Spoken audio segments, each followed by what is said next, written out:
now I'm going to say a few things about the pinkwashing of Burkina Faso and the Sahel states. So to begin, I'm going to be reading a statement that I had drafted and created with an organization I'm a part of, which is called Arm the Dolls. We're all trans women-led organization, and we are Marxist-Leninists. We study Marx and Lenin, and a lot of other theorists who are paving the way for a socialist revolution.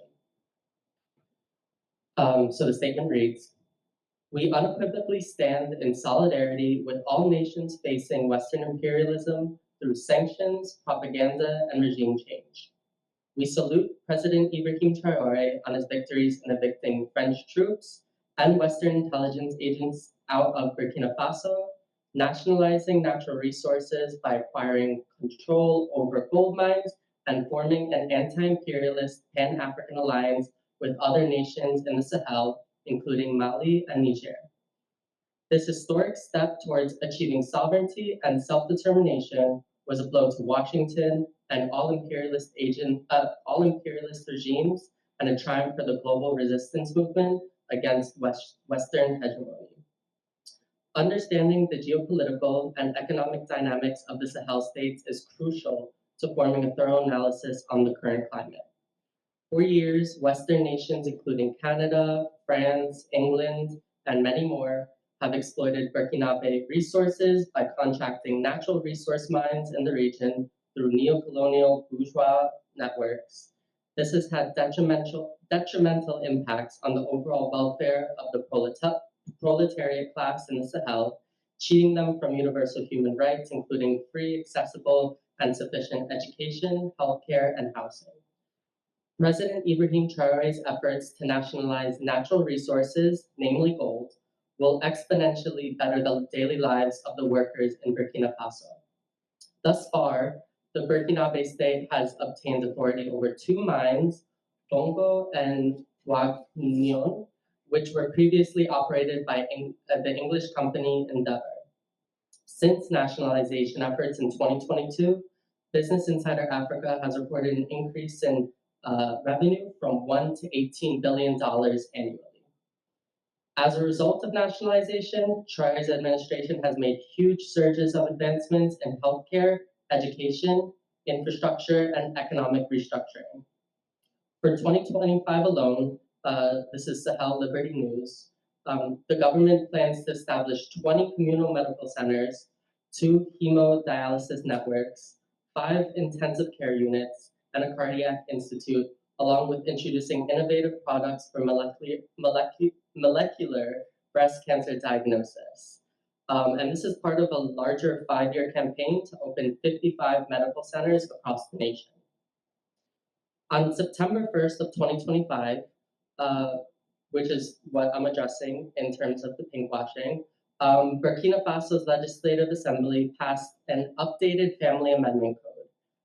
And this code including declaring homosexual behavior as a criminal offense, punishable by 2 to 5 years in prison, fines, and possible deportation for foreign nationals.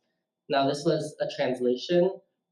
So again, translating oftentimes leaves things either incorrectly interpreted, but I'll continue.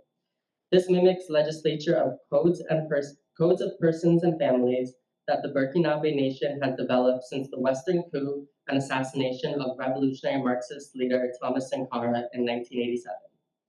Although receiving extensive backlash from the West, this code also recognizes the legitimacy of ancestral practices, which, though deeply rooted in society, has long been relegated to the margins of official law. This legal recognition not only strengthens social cohesion, but also highlights local traditions as the foundation of the Burkinabe family. We stand with all LGBTQIA2+ Burkinabe and African folk facing these punishments, while also acknowledging that these codes are part of a larger scale project to decolonize the Sahel region from years of Western social and economic practices. As Marxist-Leninists, we must routinely highlight Western propaganda that corporate media outlets such as the BBC, CBS, and France 24 devised against President Traoré. This propaganda is analogous to that used against leaders in Venezuela, Iran, Palestine, Syria, North Korea, China, Russia, the list goes on and on. And their patterns are clear. One, it's to dehumanize the people, culture, and society through corporate media amidst achieving sovereignty and self-determination. Two, it's to destabilize the economic, social, and political climate through sanctions and military control. And three, it's to implement regime change through whatever means necessary to strengthen Western hegemony. As Marxist-Leninists, we must always principally analyze global resistance against Western imperialism instead of falling into the traps of colonial practices. So that was the statement that we had put out. And thank you. And yeah, just to comment more on that, I think as internationalists, it is our duty to continuously stand in solidarity with all nations facing Western imperialism. And we know that the propaganda pushed out by corporate media oftentimes turns these situations and creates absolute lies about these leaders. I'm reading Leslie Steinberg's work, Rainbow Solidarity in Defense of Cuba, and they discuss this, which happened exactly in the Cuban Revolution.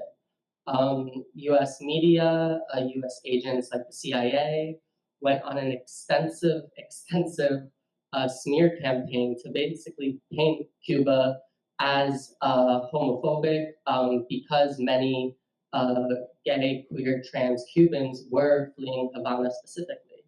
Now, this was Leslie tapped into it. This was larger. This was part of a larger issue in that during revolution, it's not a one-time change, and it's a process. And we're seeing that in Burkina Faso, and we see that with other countries that the West has tried to deem as homophobic, such as Iran, which Leslie also comments on. And especially as trans women, our organization felt the need to stand in solidarity with Ibrahim Traore and Burkina Faso in their path to liberation, in their path to human rights and equality for their people.